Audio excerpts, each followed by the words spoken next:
이어서 증권사 지점 가보겠습니다. 지점의 포트폴리오 지점장과 함께 확인해 보겠습니다. 현대증권 불광지점 박광식 지점장입니다. 안녕하세요. 네, 안녕하십니까. 네, 오늘 증시 어떤 전략 세우십니까? 네, 전략을 선물옵션 만기로 하락 시 매수라고 정해봤습니다. 예, 하락 시 매수 얼마까지 내릴지 또 언제 선에서 매수를 할 생각이신지 구체적인 근거 말씀해 주세요. 네, 일단 지수적으로 본다 그러면은 이게 오늘 변동성이 어느 정도 일어날지는 모르겠는데 지수적인 측면에서 어떻게 딱 정해놓고 할 수는 없는 거고요. 마이너스한 부분에 대해서 하락할 시에 뭐 주식 매수 편입을 늘려나간 쪽으로 보면은 맞을 것 같습니다. 그리고 전체적으로 본다 그러면은 전고점 1960포인트에서 한번 횡보할 가능성이 있는데 중기적으로는 계속 지속적으로 아마 돌파가 가능할 걸로 보고요. 그 이유는 전체적인 어떤 글로벌 장세가 뭐 여러 가지 여건들이 남아 있지만은 지수상으로는 계속 고점을 향해서 돌파하고 간다는 그런 측면에서 볼 때 우리나라 장이라고 여기서만 뭐 하락을 한다든지 그러한 일은 없을 걸로 보여집니다. 그리고 한 가지 또 말씀드릴 거는 현재 그 코스닥이나 중소형주들이 강세를 보이고 있는데 그러한 것들이 그 원인을 본다 그러면 이제 그 전에도 제가 8월 초서부터 계속 말씀을 드렸는데 BBB 트리플 B 마이너스 회사 지금리가 연초에 10%에서 지금 현재 8.6%까지 하락을 했습니다. 금리적인 추세로 본다 그러면 굉장한 하락을 많이 한 거고요. 이러한 측면들이 보면 BBB 트리플 B 마이너스 회사채라는 게 중소형 기업들이 발행하는 회사채인데 금리적으로 상당히 하락을 했다. 따라서 금융비용이나 이런 업황에 있어서 상당히 수익적으로 좀 개선될 여지가 많이 남아있다는 점에서 여건이 형성이 됐고 그러한 것들이 지금 장세에 반영이 되면서 코스닥주들이 좀 강세를 보이고 있는 거 아닌가 보여지고 있고요.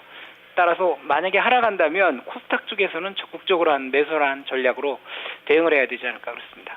네, 코스닥이 랠리입니다. 한번 오르면 5일씩, 지금도 6일째 오르고 있고 10일째 올랐던 적도 있었잖아요. 최근 들어서요. 네, 그렇습니다. 얼마까지 내릴지 또 내렸을 때 그 기회, 여러분들이 생각하시는 기회를 안 주고 또 올라가는 건 아닌지 이런 생각도 많이들 하실 거예요. 구체적인 전략, 섹터를 한번 보면서 얘기해 보겠습니다. 포트폴리오 어떻게 구성하시죠? 네, 일단 지수적인 측면으로 본다 그러면 약 한 2년 반, 3년 가까이 550에서 450 박스권으로 움직였는데요.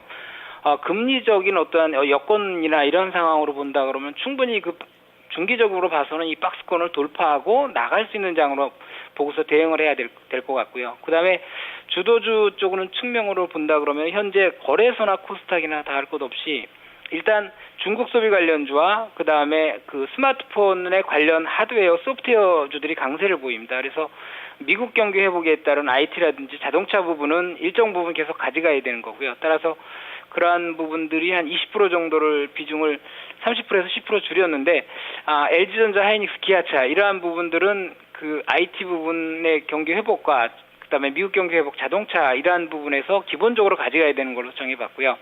네, 중국 소비 관련주입니다. 20% 정해봤는데 LG생활건강이 그중에 거래소에서는 대장이고요.